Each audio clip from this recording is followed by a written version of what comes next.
गांव के एक छोटे से घर में रामू और उसकी पत्नी सुनीता रहते थे।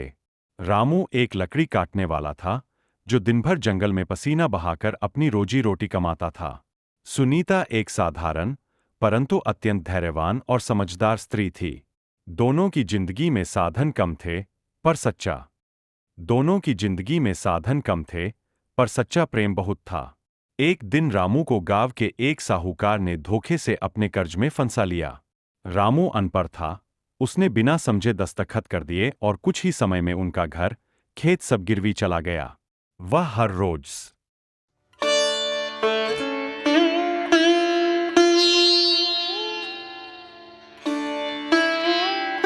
सुनीता चुपचाप सब सहती रही। वह जानती थी कि उसका पति अंदर से टूट चुका है और उसे सहारे की जरूरत है, न कि उलाहनों की।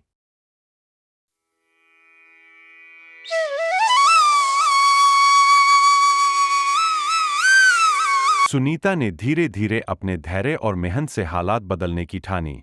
उसने गांव की औरतों को इकट्ठा किया और उन्हें अचार, पापड़ और सिलाई कढ़ाई का काम सिखाया। सबने मिलकर एक छोटा सा स्वयं सहायता समूह बना लिया। उनकी बनाई चीजें पास के शहर में बिकने लगीं और रामू को पहले तो इस सब पर विश्वास नहीं हुआ, पर जब उसने देखा कि उसके घर में फिर से राशन आ रहा है, पुराना कर्ज थोड़ा थोड़ा उतर रहा है, तब उसे एहसास हुआ कि सुनीता की चुप्पी में कितनी ताकत थी। उस दिन के बाद रामू ने भी काम पर वापस ध्यान दिया। अब वह जंगल से लकड़ी लाकर खुद बेचने लगा और साथ ही सुनीता के काम में भी हाथ बंटाने लगा। एक दिन रामू ने सुनीता से कहा, मैंने तो हार मान ली थी, लेकिन तुमने नहीं। तुम्हारा धैर्य ही हमारा सहारा बन गया। सुनीता मुस्कराई और बोली, जब जीवन मुश्किल हो, तब गुस्से से नहीं, धैर्य और समझ से काम लेना चाहिए। तू ही तो मेरा संसार है। अगर तुझ पर विश्वास न करूं, तो किस पर करूं?